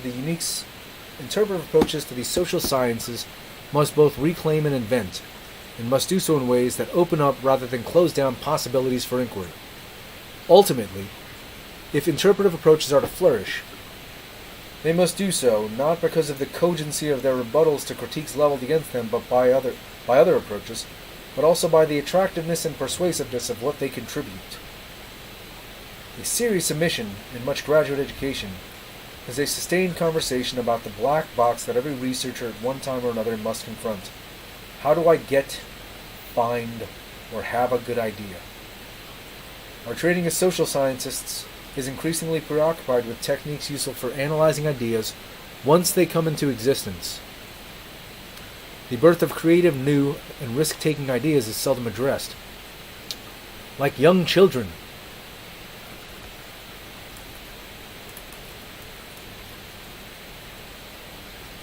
We've yet to learn how babies are really made.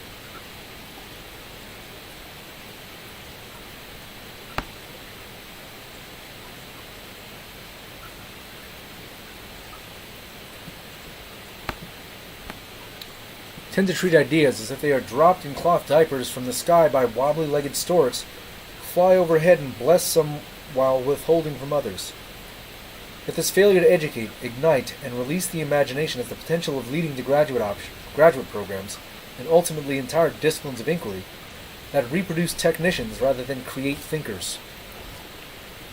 And the production of technicians to the detriment of thinkers can in turn clot the arteries that carry those fresh and sometimes subversive lines of sight, so essential to the health and vitality of any field of study.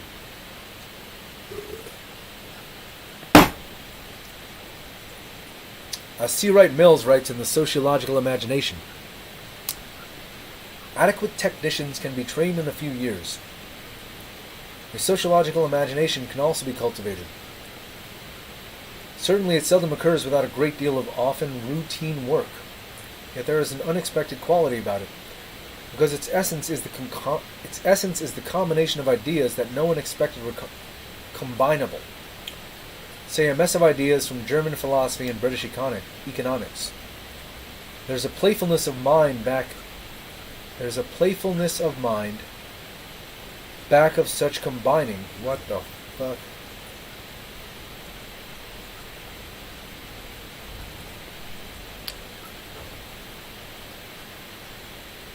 That was a poorly worded sentence, Dr. Patrat. There is a playfulness of mind back of such combining, as well as a truly fierce drive to make sense of the world, which the technician as such usually lacks. Perhaps he is too well trained, or precisely trained. Since one can be trained only in what is already known, training sometimes incapacitates one from learning new ways. It makes one rebel against what is bound to be at first loose and even sloppy. When you must cling to such vague images and notions, if they are yours, and you must work them out. For it is in such form that original ideas, if any, almost always first appear. Oh, that's not your sentence. That's C. Wright Mills.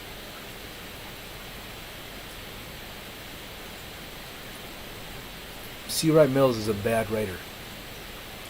One of the interpretive orientation's most attractive contributions, I believe, is an environment especially hospitable to the work of imaginative theorizing, of crafting genuinely new and exciting ideas, of nourishing the playfulness of mind so necessary to the goodness of social science, an openness to messiness, a high tolerance of ambiguity, the intentional cultivation of new lines of sight through an expansion of literary and experiential resources.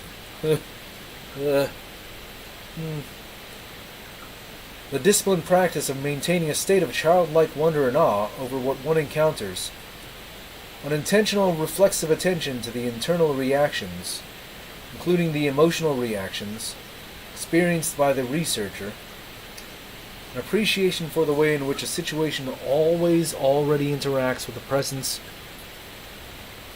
of the researcher and is never revisited in the same way twice, a commitment to keep the research question in flux to avoid premature evidentiary closure. These are all trademarks of interpretive orientation to the human sciences, which is to say they are all trademarks of an approach to the study of social and political life that unapologetically celebrates the human character of the scientific endeavor. What does it mean to do interpretive work? The most satisfying answer, I suggest, lies not in some list or cluster of criteria or techniques, rather in the recognition and celebration of the unavoidably human character of human inquiry into human meaning-making. To do interpretive work is to be walking on a beach and stooping on one's face just inches from the ground, to look and say, it is a grain of sand, and say not. To do interpretive work is to be walking on a beach and stooping with one's face just inches from the ground, to look and say not, it is a grain of sand, but rather, with Winslava Szymborska, we call it a grain of sand. And then to take that grain of sand between one's fingers, hold it up against the salty spray of the sea, against the open blue sky, and continue with William Blake. to see a world in a grain of sand. Oh, I read this thing like 3 times before, but he combines those so that for interpretive scientists, we call a grain of sand, or at least we call it a grain of sand in order to see the world in a grain of sand. Get it? It's like poetry. That's nice.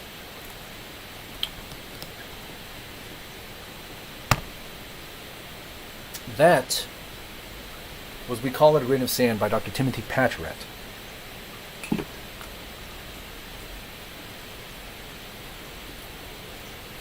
Now, I'm going to end the stream on a final reading.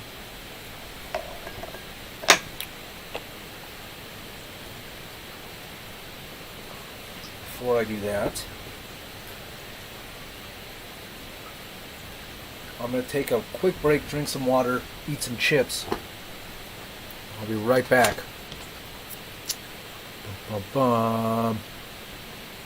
In just a moment. Restraints retracted. Access corridor is clear.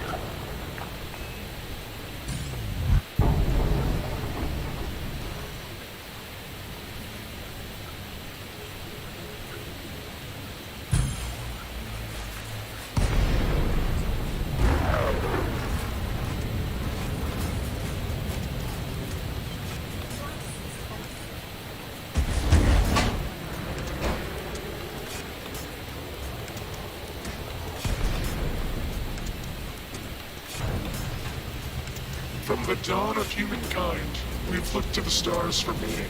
Amidst the trivialities of existence, they have watched over us and forgiven us our awe and wonder.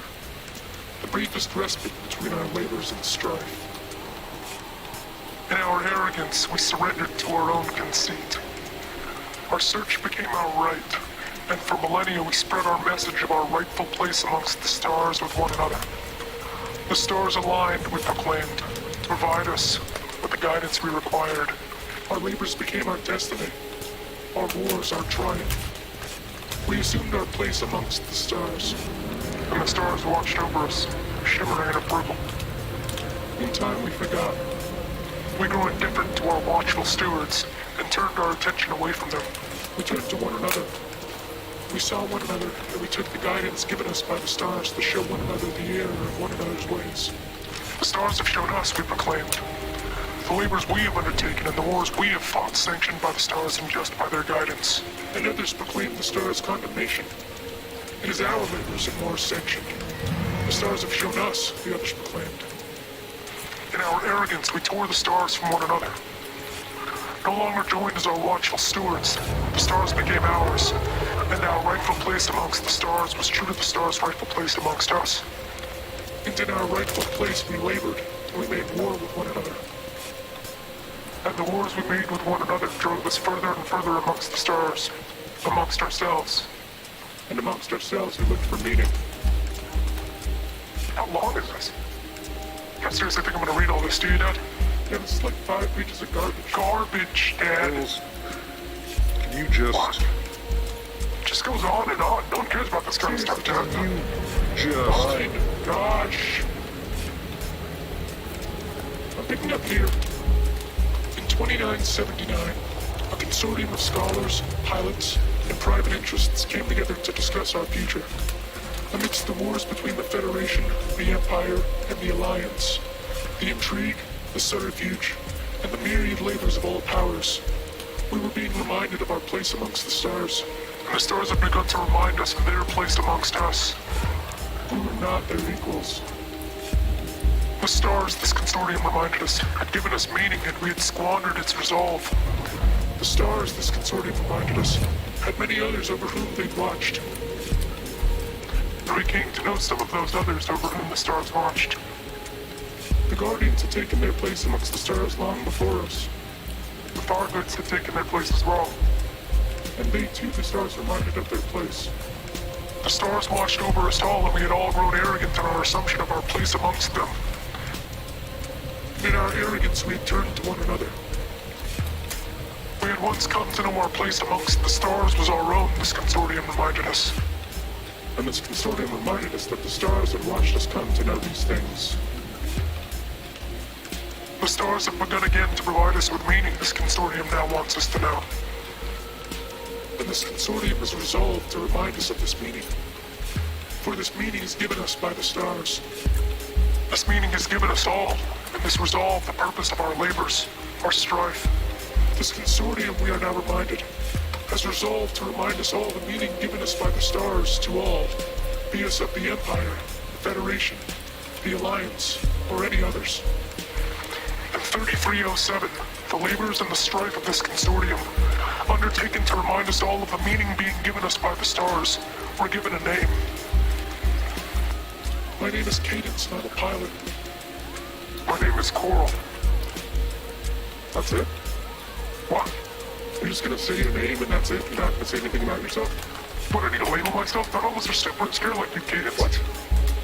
I'm not insecure, you can't talk to me like that. Girls, Bitch. for fuck's sake, can you just stick to the script, please?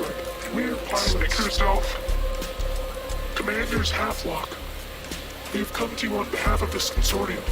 We have come to call upon you, as this consortium has charged us, to take your place in the labors and strife this consortium has resolved to undertake, to remind all of the meaning being given us by the stars, to remind all of our place amongst the stars and theirs amongst us. Join us, as this consortium of scholars, pilots, and private interests had joined one another, and had resolved to remind all of the meaning being given us by the stars. We are Nain Incorporated. Dad, do we really have to use these voice changers? Girls. Yeah, hold on. We just sound like Girls. a couple of guys.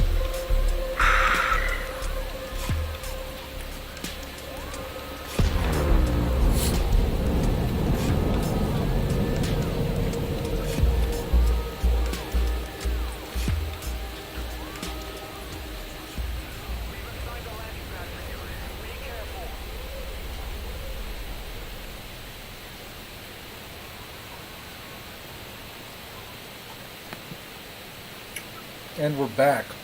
I don't know if you can hear me. Yeah, you can hear me. Alright, so, as I said,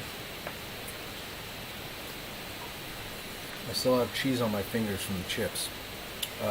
So, I'm not going to spend too much more time on the reading. This is a very short one.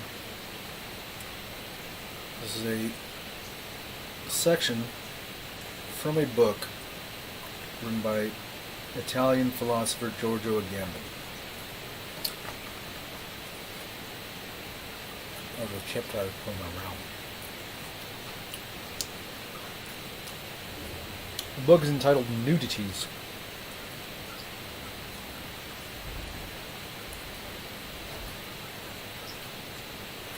It's translated by David Kishik, Stefan Peditella.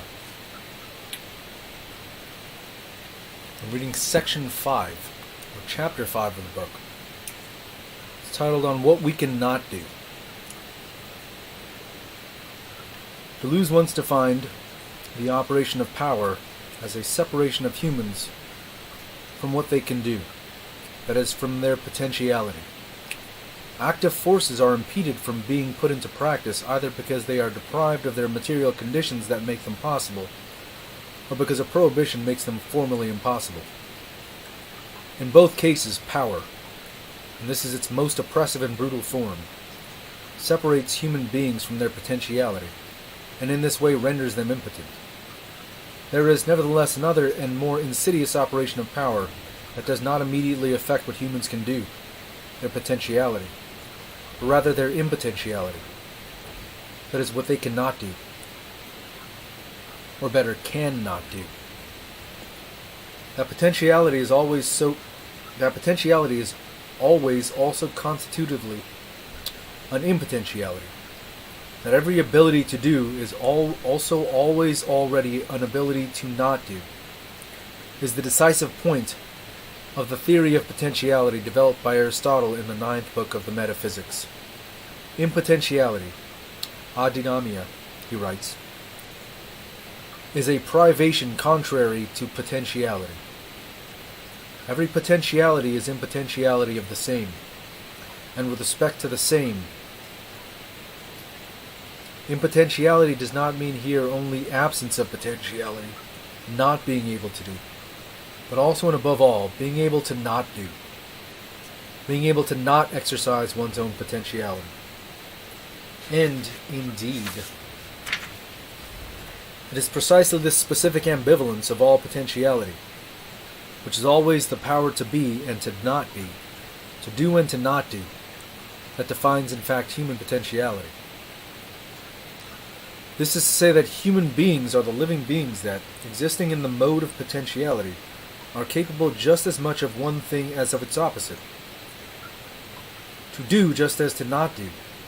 This exposes them, more than any other living being, to the risk of error, but at the same time it permits human beings to accumulate and freely master their own capacities, to transform them into faculties. It is not only the measure of what someone can do, but also and primarily the capacity of maintaining oneself in relation to one's own possibility to not do, that defines the status of one's action. While fire can only burn, and other living beings are only capable of their specific potentialities, they are capable of only this or that behavior inscribed into their biological vocation. Human beings are the animals capable of their own impotentiality. It is on this other, more obscure face of potentiality that today the power one ironically defines as democratic prefers to act. It separates humans not only and not so much from what they can do, but primarily and for the most part from what they cannot do.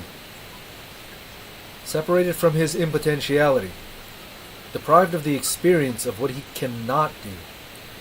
Today's man believes himself capable of everything, and so he repeats his jovial "no problem" and his irresponsible "I can do it," precisely when he should instead realize that he has been consigned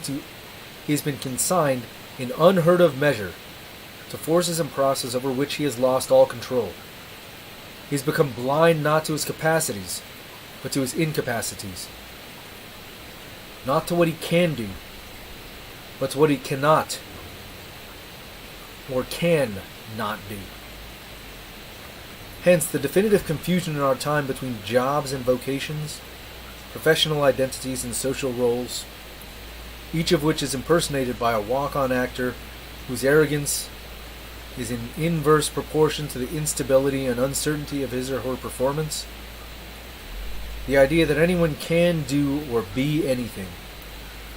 The suspicion that not only could the doctor who examines me today be a video artist tomorrow, that even the executioner who kills me is actually, as in Kafka's The Trial, also a singer, is nothing but the reflection of the awareness that everyone is simply bending himself, or herself, according to this flexibility that is today the primary quality of the market demands from each person. Primary quality that the market demands from each person. Nothing makes us more impoverished and less free than this estrangement from impotentiality. Those who are separated from what they can do, however, still resist. They can still not do. Those who are separated from their own impotentiality lose, on the other hand, first of all, the capacity to resist. And just as it is only the burning awareness of what we cannot be that guarantees the truth of what we are, so does only the lucid vision of what we cannot or can not do that gives consistency to our actions.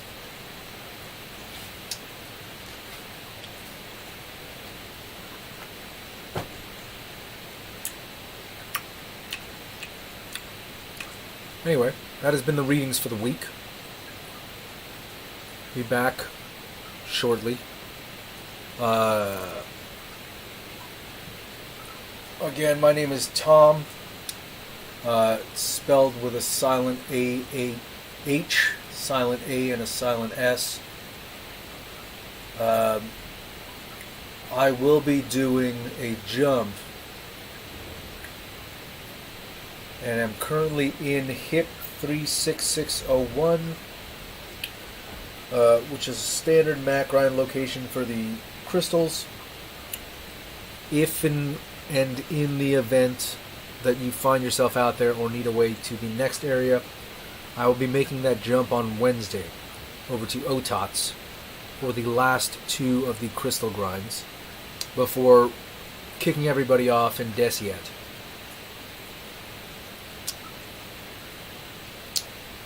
That, again, has been the reading of the week. I'm Tom, Commander Half-Lock, both PC and PlayStation 4. Not Half-Lock from the Origin EA's place. I don't know who that human being is.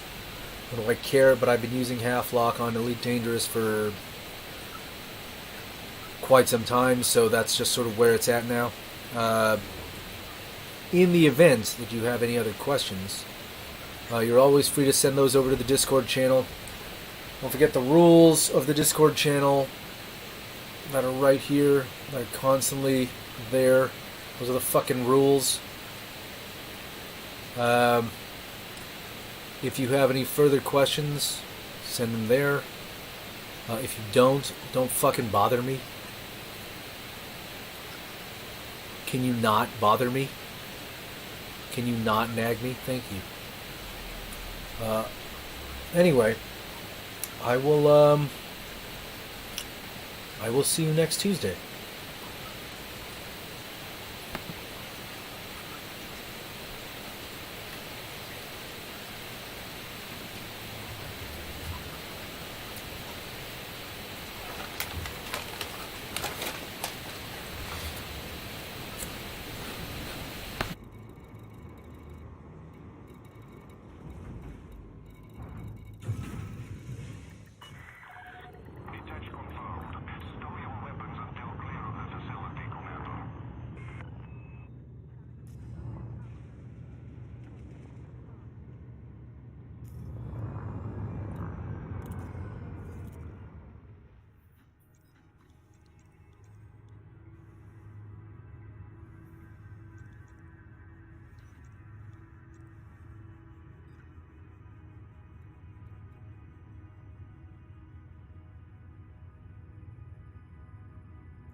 Frameshift drive charging.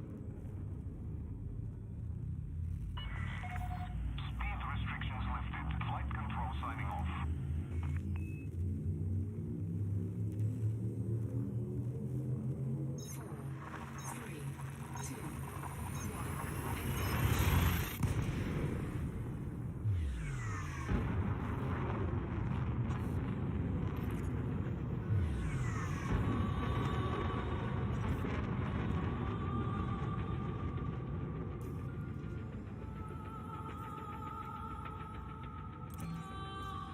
Docking request granted.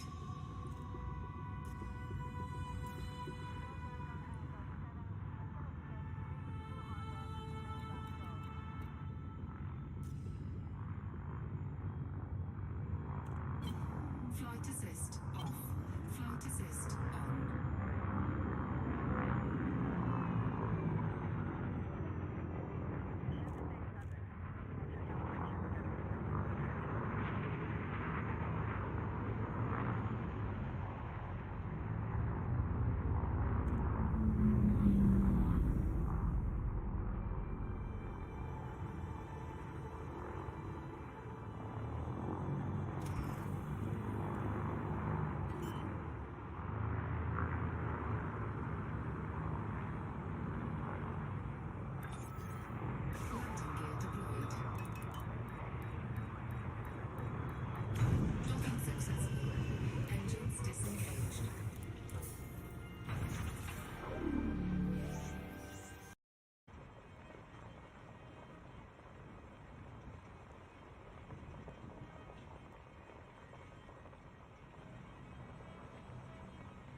Devals gather to celebrate New Year.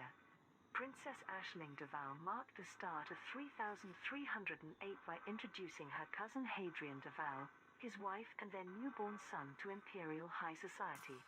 Entertainment journalist Solomon Helios broadcast a report on the event. It's an annual tradition for Princess Aisling to invite the great and the good to her palace on Emerald, although the tragic loss of her father in 3306 meant that last year's gathering was cancelled. This year she made up for it with a sumptuous, glittering celebration of the kind that we Imperials are famed for. For the first time, Hadrian Deval and Lady Astrid Minerva Deval were in attendance. This youthful couple were surprisingly charming for a pair who would once have been arrested on sight. They entertained guests with stories of trading and fighting aboard tiny ships, from the days when their only title was commander. However, the real guest of honor spent most of his time asleep, oblivious to the colossal attention he drew. Yes, baby Hector made his very first public appearance, having been born while his parents were under senatorial protection. Many dignitaries insisted on having their image recorded beside the future emperor, a phrase one could hear being murmured throughout the palace. But what of the current emperor? Unlike Hadrian's family, Arisa Lavigny Deval remains in seclusion and only communicates remotely with the Senate. Now that the terrorists have been quelled, surely the time has come for Her Imperial Majesty to reappear before her loyal subjects? Whistleblower reveals Imperial link to NMLA. A potential connection between the NMLA's dark comms network and Imperial intelligence Ship recalled. has been made public by one of ACT's co-leaders. Captain Saskia Landau sent a personal statement to all major media outlets. The majority of my career has been with the Imperial Internal Security Service, but I was seconded for a year to a classified project run by Imperial Intelligence. To coordinate their operations, they use a sophisticated communication system known as the Omega Grid. This is designed to avoid detection or interception by enemies of the Empire. I have reviewed ACT's research into the NMLA's dark comms network and can verify its similarity to Omega Grid technology. Since this is exclusively under Imperial Intelligence's control, it suggests that an individual or group within the organization was making it available to the NMLA. I'm aware that revealing this information publicly may end my career or even endanger my life. Nevertheless, I have shared my findings with ACT's leadership and call upon the Imperial Senate to open an independent investigation into this evidence. As yet there has been no response from Imperial Intelligence or the Senate. However, several agents of the IISS have anonymously spoken to reporters from the Imperial Herald, verifying that the Omega Grid system does exist and has been in use for many years. Devals gather to celebrate New Year. Princess Aisling Deval marked the start of 3308 by introducing her cousin Hadrian Deval, his wife and their newborn son to Imperial High Society. Entertainment journalist Solomon Helios broadcast a report on the event. It's an annual tradition for Princess Aisling to invite the great and the good to her palace on Emerald, although the tragic loss of her father in 3306 meant that last year's gathering was cancelled. This year she made up for it with a sumptuous, glittering celebration of the kind that we Imperials are famed for. For the first time, Hadrian Deval and Lady Astrid Minerva Deval were in attendance. This youthful couple were surprisingly charming for a pair who would once have been arrested on sight. They entertained guests with stories of trading and fighting aboard tiny ships, from the days when their only title was commander. However,